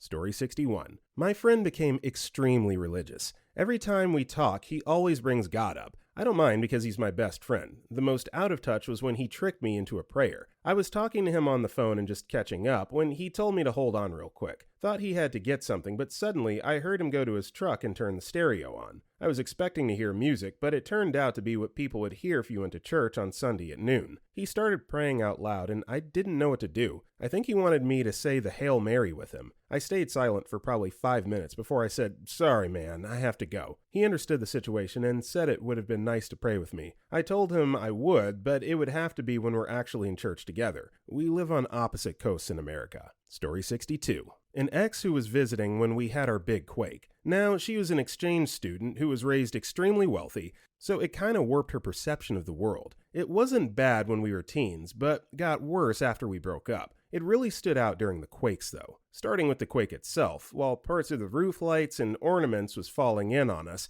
as we visited my parents, she went to save the cup of Coke from spilling, so I had to stand, or try to, over her to protect her from the traveling bits of glass and ceramic. Then she refused to leave without her bags, which were in the spare room, where the roof had collapsed. So then I had to go in and pass them out the once window, as not only the roof collapsed over me, but the house started sinking into liquefaction that came out of the ground. It was sort of like she thought death wasn't really a possibility for me. Then we get as much of the family together as possible and head to my sister's, being the least damaged of all our places. Now, this wasn't a small quake. I lost my place. Mum's was unlivable and there was no power, water, or shops open. We had what we could salvage from the cupboards and the freezers from all our places, which didn't amount to much, being the day before grocery day for all 3 families. The big thing was we were on our 2nd or 3rd day with no shops or anything open. The small convenience stores, which opened on the first day, ran out of stuff within hours, so we had no idea when we could get food or even just gas to leave the city. My sister's kids said they were hungry, so we look in the kids' cooler to get some of the rations,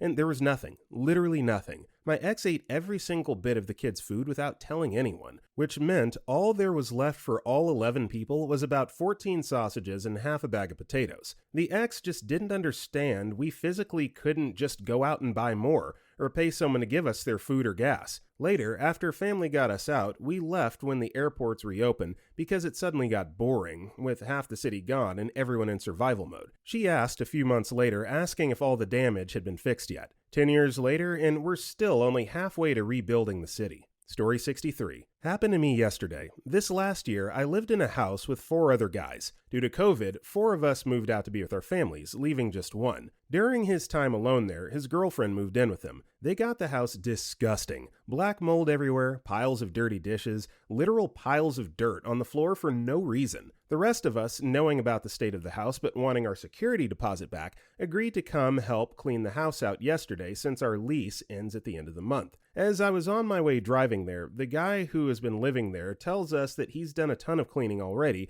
and that he's going to be done for the day. I get to the house and the only cleaning he's done is packing his own things out of his room. That's it. Kitchen, living room, basement, all disgusting. I'm so over it, so I just start cleaning on my own. While I'm cleaning his mess, I left the house spotless before I left, him and his girlfriend proceed to smoke some pot and watch TV in the living room, and later go into his room for a romp in the sack. While I'm there, cleaning his mess, some others finally came to help me, but I personally cleaned for 10 hours that day, non-stop. I was dripping with sweat and grime by the end of the day. The real cherry on top, after spending the entire day loafing around while I cleaned his mess, at 9 p.m. he proceeds to message our group chat saying that him and his girlfriend were going to bed and that we were being too loud, cleaning his mess. I had no words. So I don't know what your security deposit was, OP, but this to me doesn't sound like it's worth it unless you're getting back a few $1,000s. What a jerk. Story 64. At my job, selling cell phones, an elderly lady came in about 3 or 4 years ago, saying that her husband had hacked her phone. While going through settings and making sure her passwords were safeguarded, she says, "They're in the satellites."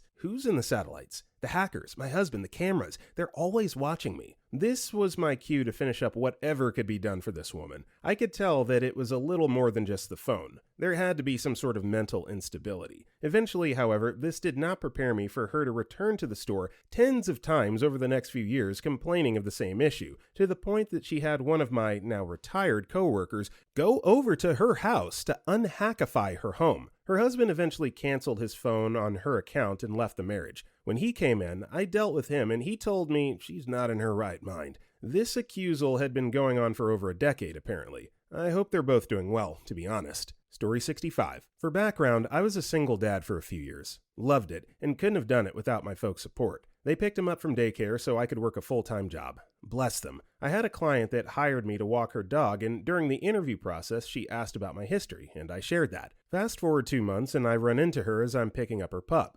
She tells me how hard it is to be a single parent and that she's exhausted. She shared custody with her ex, who paid for her mortgage, brought over groceries, paid me to walk her designer dog that she got after the divorce. She had, that I met, a personal organizer, a personal assistant, landscaper, a cleaning crew twice a week, and a nanny. She was a part-time college student, no additional work. Her 2 kids were well-behaved and genuinely nice. We chatted a few times about Minecraft, so they liked me. She thought she had it rough. This was genuine. Delusional. Story 66. My best friend was like this. Jumped from career to career, thinking he'll make big money doing it. Also believed he could make tons of money by not going to college. Let me give you a hint. He's making slightly more than minimum wage as a stock boy for Kroger at 38. Meanwhile, I'm making a lot more than him and not having to work nights. What kills me is that he was super smart in high school, but somehow got it into his head that he could drop out of high school and get his GED. Then he worked for a comic book store, then as a martial arts instructor, then tried to become a male model. He's okay looking, but not male model material. Tried to become an actor/model, and not the other way around, then became a security guard and tried to break into corporate security at high levels. He did college at DeVry. His latest scheme is to become a pharma tech. Sounds promising.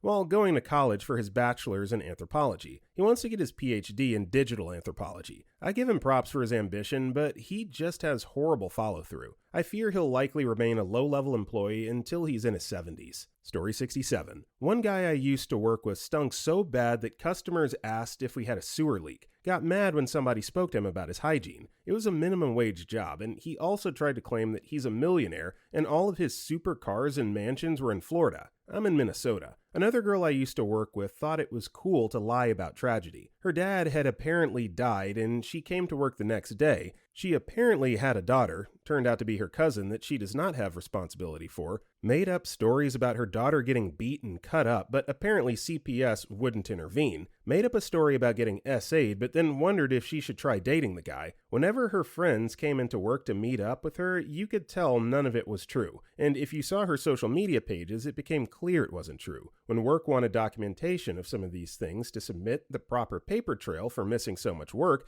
and trying to use FMLA and stuff, she'd just get pissed and rant about it to anybody nearby. Story 68. My aunt dated this boyfriend a few years ago. They've since broke up, but keep in contact because of the child. Recently, he's been going down a rabbit hole of insanity. He asked her to meet her at a McDonald's so he could tell her a few things. Apparently, he's been controlled by the Illuminati, so he may, quote, trick everyone he's the second coming of Christ. He spewed off about it, saying he was chosen as an infant for this very mission. They've apparently been mind-controlling him and watching him every second of his life. Every second. He says that even speaking out about this would put him and everyone he loves or knows in danger, because of how secret he needs to keep his mission. He also spouted off some other things like, every movie made after 1998 has been about him. He could be a robot. The mission requires he wears a star crystal strapped to his chest. He drew a model, which looks like a metal pentagon about 1 foot in diameter, with a smaller glass pentagon inside, that's supposed to shoot out light or possibly lasers. He was taken to a mental facility last month once his parents were scared of living with him. Yes, he still lives with his parents in his 40s.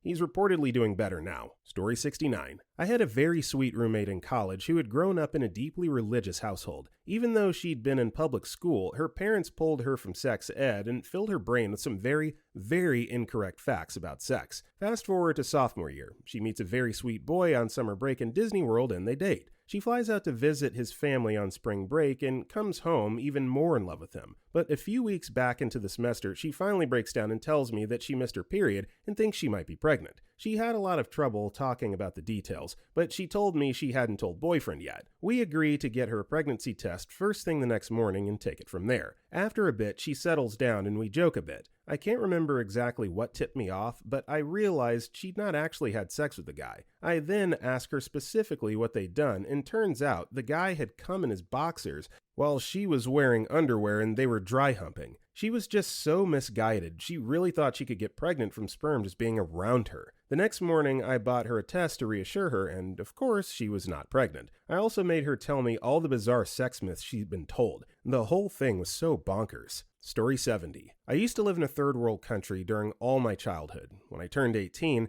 I traveled to Canada to study there. Turns out there were numerous things that I didn't know existed since I lived in a third world country, which led to me being surprised during several occasions. One of the most embarrassing instances of this happening to me was during the first day of college. I was making conversation with someone in my class. He looked like a girl, so I just called him she all the time until he corrected me and told me that he's transitioning into a man, so I should call him he. I didn't understand what he meant since we were never taught about trans people in my country. He explained to me that he was a girl but it didn't feel right for him, etc. This idea of being able to change genders felt so outlandish to me that I thought he was just joking and ended up laughing hysterically. Turns out he was serious, but fortunately he didn't get pissed at me and remained calm. I still cringe when thinking about this. Story 71. My mom. Throughout her life, she has been in solid denial about how people feel about her. She's done terrible things to people and then wonders why they no longer speak to her. For example, her sister came out as gay. This was after she left an abusive marriage, met the woman who's now her wife,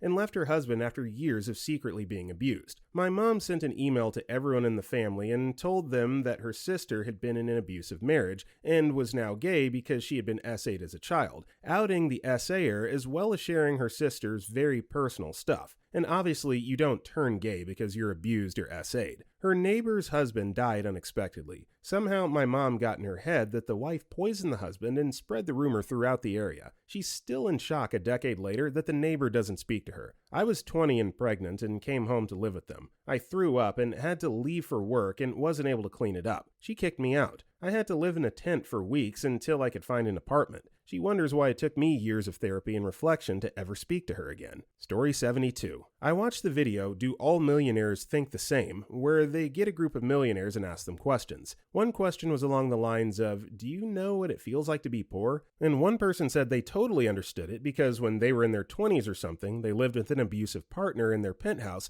and they were emotionally poor during that time, even if they had a lot of money. Abusive relationships are awful, and I'm happy they're in a better situation now, and I'm not minimizing their suffering, but these people were so oblivious that they could not comprehend that being poor is different from being unhappy. They were so oblivious to what it's like not having money. They were so far removed from it that they didn't understand not being able to afford food. And the worst is some of them so adamantly refused to admit it. So they went on trying to use their past hardships that had nothing to do with poverty to try and prove they understood being broke. Story 73. My parents. They're anti-vax, think the COVID tests are laced with the virus, and generally disregard anything to do with fact. Growing up, I wasn't allowed to get the flu shot because they thought it had microchips and poison in them. Whenever you try to call them out on such fabricated information, they say the real facts are just the government making up info to control people. Get this though, all the years I didn't get the flu shot, I got really sick. This year I got the flu shot and all my family were bedbound and violently vomiting, while I just had a minor temperature raise. There's so much more that I won't even mention because I'm dizzy from remembering. Story 74. My former boss/business partner. I could probably go on for a while with examples, but the best was after I quit. Me and another guy quit the same day for the same reasons. The boss was convinced that we left to start a competing company and steal his clients. He was emotionally abusive, so the second I quit, I blocked all contact to him. He sent us cease and desist orders. He called my new office to verify my employment, posing as a credit card company. He called my parents to check in on me. The most delusional thing is that despite me and the other guy doing 80% of all the work, including all sales and production, and that guy not doing any day-to-day work, he kept the business going with himself and an intern and one new guy he brought on, trying to keep his same responsibilities. I have good reason to believe the company has now folded. Story 75. I had a friend who had all his school paid for, did fine in school because he had an easy major and didn't have to study, didn't have to pay rent in NYC because he lived with family, and never had trouble finding jobs because of connections. He had no concept of how much things cost because he didn't have to pay for most things except food. I did okay in school and mostly took math and business classes. I had to study a lot for math classes and didn't always do the best on tests. If I complained about not doing well, he would be like, wow, I would never let myself be in that position. A friend of ours was talking about student loans and how he would have $20,000 after graduation, which wasn't bad for the field he was going into. My other friend said something like he would never let himself go into debt. We're looking for a place to live after school, and he was appalled at the cost of rent and refused to pay. I bought a new car last year, and he asked if it cost around $10,000. It was about $38,000. Story 76. Girl I went to high school with is a manager of a small franchise that her parents bought when she graduated high school. This was her very first job. Most managers of the same franchise make $17 an hour. She's making $25 due to her hard work and determination. She just bought a $300,000 house while her husband works minimum wage. It just so happens that they had all the money saved to redo the kitchen, bathroom, basement, and landscaping all within 2 months. According to her, all of her hard work is finally paying off, despite her parents also owning a renovation company. I understand people will get parents to help them pay for expenses, but she constantly posts to her YouTube channel, 500 followers, all of her budgeting tips and constantly will be telling people to simply cut out expenses and save money. Saving money is super easy when everything's handed to you on a silver platter. Story 77. I already posted this, but I feel the need to talk about it every time someone talks about it. One of my childhood friend's uncles is a healer. He pretends he can heal all kinds of diseases just by applying hand pressure, often in inappropriate places, on a person. While by itself, it just means he's about as smart as a rock and at least as dense. I just think it's in bad taste. But then, a few years ago, a woman showed up with breast cancer. Very preventable one at that. She got caught on very early. As far as I understood, her oncologist had very good expectations, might not even need to remove the breast. She went to that dude that applied his hands and told her she was now healed, so she stopped all treatment. Died a few months later as the cancer progressed and she completely refused to acknowledge it. Apparently, it's not illegal to lie to someone, so they stopped their treatment. So aside from a stern look, that guy never got anything. When questioned about the fact that he obviously didn't heal her, he answered something along the lines of, I healed her cancer all right, but a second, more deadly cancer, was just behind and I couldn't sense it because the first one was obscuring it. So if I had noticed the second one, I could have healed it also. I wish he could go to prison for that. And the worst part about it is the fact that he seems so absolutely sure of his own bullcrap. Every time I think he has to know it's bullcrap, but every time I happen to talk with him, I'm not sure he knows. Story 78. Me. I guess comparing my experience to others that I've seen, mine seems worse because I actually had to deal with it. After heavy marijuana use, I found myself suffering from something I believe to be depersonalization/derealization. For around 2 years, I felt as if everything I saw wasn't real. The people I talked to, my parents, my counselors, and psychiatrists as well. I felt foreign in my own skin. I felt alienated and quite literally also felt like an alien. I viewed other people as if I wasn't like them, as if they weren't human, or I guess like everyone was human and I wasn't. It's hard to explain. I was never present, always having my attention be focused on nothing. Not as in like daydreaming or difficulties with keeping attention.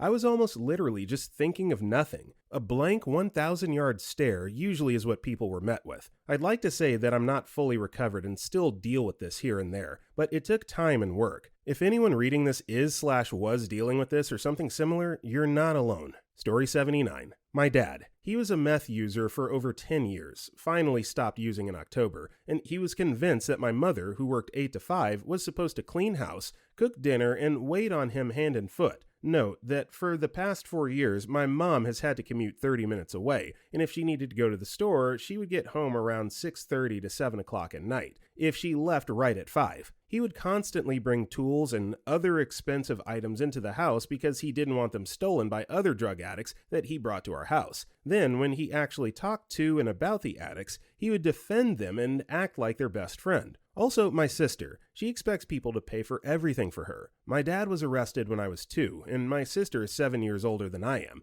and his first blood child, so he would spoil her. She's indirectly stolen money from me before, only like maybe $10, when I gave her my card to buy me essentials. She had put everything in the same card and conveniently forgotten that she was ringing up only my items in the self-checkout, and before she got her current job, she begged me for money and got the dyed parts of her hair cut off, to which my mother grabbed a pair of scissors and began cutting. Story 80. My ex. Blame me for gaining 160 pounds in a year. 13 years post-divorce, he's still the same size. Hasn't looked for a job in over 2 years, spending about $6,000 a year on video games while living with his parents since divorce. 13 years ago. This man's about to be 43, and not paying a paltry $500 a month child support for the entire 2 years, making Pikachu surprised face in court when facing jail time. This was, of course, my fault. Proceeds to sue me for child support, despite our state giving support to primary custodian regardless of incomes, and him having kids approximately 4 days a month. Racks up $10,000 in legal fees between what he owed his lawyer and mine,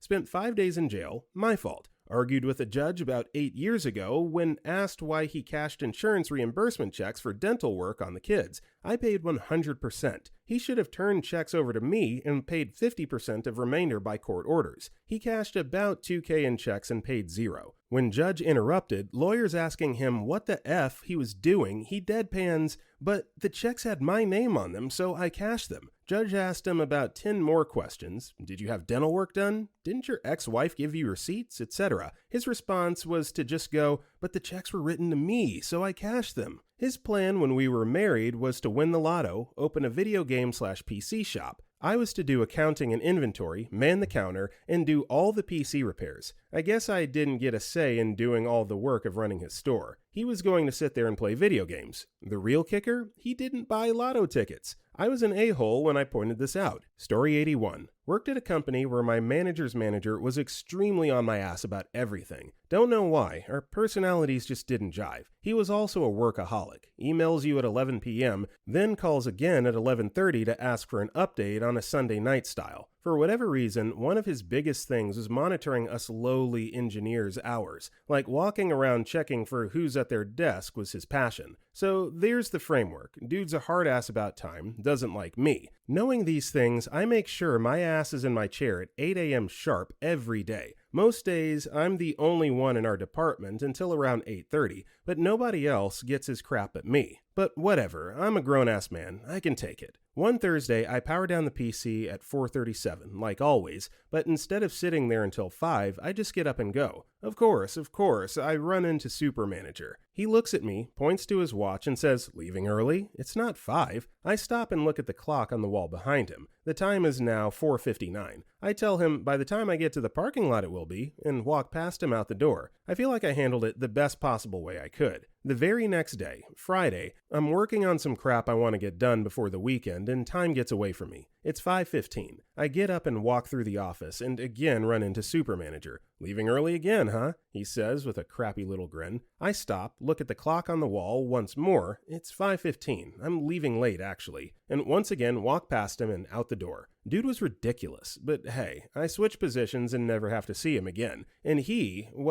got a fat promotion to director, and that's what's wrong with engineering companies. Story 82. Have you ever heard of the YouTuber named Fully Raw Christina? She's one of those raw vegan YouTubers who peddles this really stupid fruit diet. If you've ever seen her videos, I think she has a rather severe case of being out of touch and not living in the real world. Every time I think of someone who's truly, genuinely spoiled and out of touch, I think of Christina, for the following reasons. She's 34 years old and lives in her parents' McMansion. She regularly posts videos of recipes that either include ingredients that are damn near impossible to find or are extremely expensive. Since she's a raw fruitarian, most of her recipes are just smoothies and banana ice cream at $20 a serving, or they're just examples of what ridiculous concoction of crap can we put together for a video. Like other raw fruitarians, the portions are effing idiotic. A smoothie can't just be a banana, some berries, and a scoop of protein. No, it has to be 15 bananas, 1 cup of strawberries, and 1 cup of blueberries, the water from 2 to 3 fresh young coconuts, and 1 scoop of raw protein powder, because somehow 20 grams of protein helps balance out the physical beating that your pancreas is about to take from all that sugar. She lives in Houston, Texas, and has put videos about how to eat a raw diet in the winter, stating, quote, "I've been through many cold winters. If you want hot soup or some other warm foods, her advice includes taking a bath." She believes that her parents never gave her a dime and that she put herself through Vanderbilt by math tutoring, demonstrating that she has no clue what tuition actually costs. She says all of this while forgetting that, again, she's in her 30s, living in a McMansion, rent-free, and has never left the nest. She stated that she graduated from Vanderbilt with a degree in kinesiology, with a concentration in health science, raw foods, and fasting. When she was called out for fabricating her credentials, she said, quote, "Well, because I wrote my thesis in fasting, then I can say it was a concentration, and because I ate raw foods, I had an interest in health sciences. That means that I can include them in my degree." Quick note, this is someone who's never had to turn in a truthful resume. She was asked to do a video of her shopping at a more conventional grocery store that anyone can afford, so she filmed herself shopping at Whole Foods. While continuing to peddle her diet as budget-friendly, she did a "what I eat" video of her day, saying things like,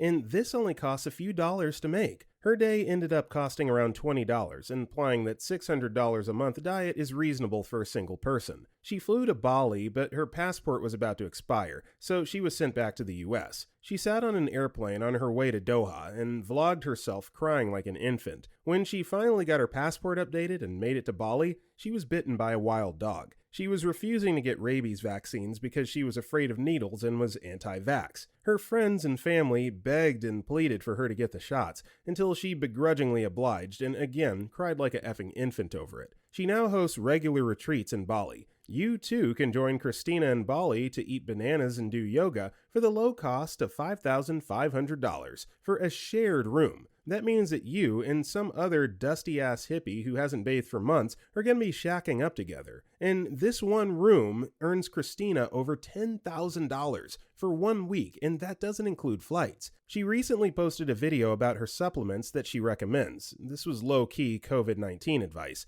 When people looked into how much her supplements cost, it was $500 for 1 month's supply. It's bad, you guys. If you feel like a rabbit hole today, this is the rabbit hole. So on the topic of rabbit holes, the poster here seems to have invested a lot of time in watching. I'm not familiar with this girl, but OP has invested a lot of time into watching her videos and vlogs and whatever, and clearly just has the ultimate distaste for everything that she does. So my question is, Why do people spend time sinking into things that they don't like, that irritate them? That's just kind of weird. Story 83. Met a girl from an obscenely wealthy Saudi family during my first week of uni in London. She seemed sweet, if a little naive for an 18-year-old. After class on the Friday, a few of us decided to go into Central and walk around. We ended up in a movie and music shop, and when she saw the cashier with his blue mohawk calmly serving a customer, she froze. I asked her if everything was okay, and she grabbed my arm and whispered to me that he was gay and that she wasn't comfortable being in the shop. Turns out, not only was she legitimately afraid of gay people because she thought they were demons, she thought that all gay people dyed their hair as a way to signal their sexuality. When I gently sat her down to explain how the world works outside of her lunatic brain, she was in complete shock and went, "You mean anyone I've met could be gay?" We were in art school. She was doing fashion. To her credit, she shed her absolutely bonkers religious conservative upbringing a lot faster than I would have ever thought, and as it turns out, all she needed to stop being so weirdly toxic, xenophobic, homophobic, racist, and judgmental towards people was getting to meet people who were part of groups she thought were bad. Story 84. The most delusional person I've ever encountered is a man, let's call him Robert, who claimed to be a counselor and set up a private addiction rehabilitation center with zero qualifications except a gambling addiction of his own. Essentially, he was a con man who operated for over 15 years, taking advantage of people at their lowest and most vulnerable. He rented a small commercial building and ran group therapy from there, 9 a.m. to 3 p.m., Monday to Friday. Essentially, a group of 10 to 15 people would sit through John Bradshaw videos, being prodded into spilling their guts to the group. Every thought, feeling, and shameful thing you could think of had to be shared with the group, or you were withdrawing and your addict was controlling you. The program accepted drug and alcohol addiction, sexual addictions, depression, eating disorders, psychological conditions, affective disorders, and compulsive behavior. Again, this man had zero training. He advertised prolifically in the kind of well-being newspapers you'd find at a health food store, social media, and through a website he had a patient set up. Distraught family would call him and he'd sit in his office chain smoking, convincingly selling him his treatment program. Basically, selling the dream he would fix them, but likely the whole family was sick, so they should all come in for therapy. He charged a minimum of $3,000 for the 1-month program, which desperate families were willing to pay. Your bill grew if after the first free consult he realized you had money. One woman rocked up in a very shiny Mercedes and she was charged $10,000. His girlfriend, an ex-enmeshed, ex-loveaholic, worked with him. She did a lot of visualization work in group therapy, and together their relationship was supposed to be a relearning by your mother and father. Some sessions you were made to confront your parents via them. People would be sobbing and break down. Letting your emotions out was encouraged. Eventually they broke up. I don't really know what happened, but he claimed she had fallen into her addiction again and tried to self-unalive. He eventually moved his practice, renting a mansion, I'm not exaggerating, living there with his 12-year-old weed-smoking son. Half the house was for residential care, the other half was his residence. The residential care saw clients do group therapy and also reside in the house. There were up to 6 people living there at any one time. 2 of them committed self-unaliving while I was there. One woman tried, jumped off the second-story balcony, and fractured her pelvis. Clients found her in the morning. One guy was on bail for armed robbery, alcohol and drugs, and one woman on bail for B&E, meth. He made the meth woman cook for him and clean his house. She regularly found stashes of adult content in his room, weed, and bedsheets covered in dried cum. I know all of this because when I was 19, my desperate mother sent me there for an eating disorder. After I finished the program, I started working there. Reception duties, typing out whole books on addiction, God knows why. Days were dedicated to that activity. Fending off debt collectors and eventually being the one to oversee the residential inpatients. I became friends with a lot of the patients. That led to terrible things. Naive and broken me didn't know any better. He had a TV program made about one of his patients, a meth-addicted woman who prostituted for drug money, who he later went on to allegedly SA.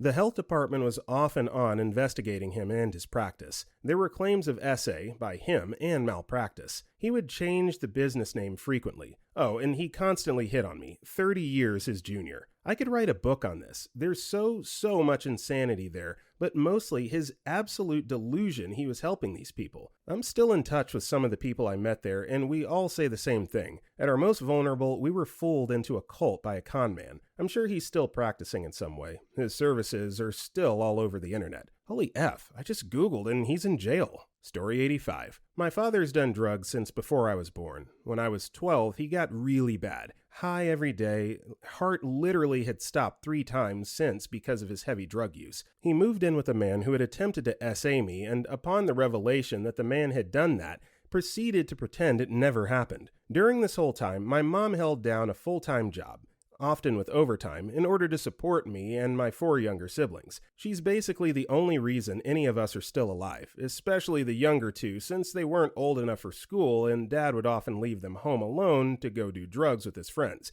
This starting when the older of the 2 was only 4 years old. They would be alone until either Mom or I got home from school. When I was 16, my mom told him that she was going to leave him. He told her that was fine, but that he was going to take custody of us because it would be easy to prove in court that he was the fit parent. She laughed at him, and the only reason she didn't legally divorce him is because she doesn't have money for the court fees needed to prove his dumbass wrong.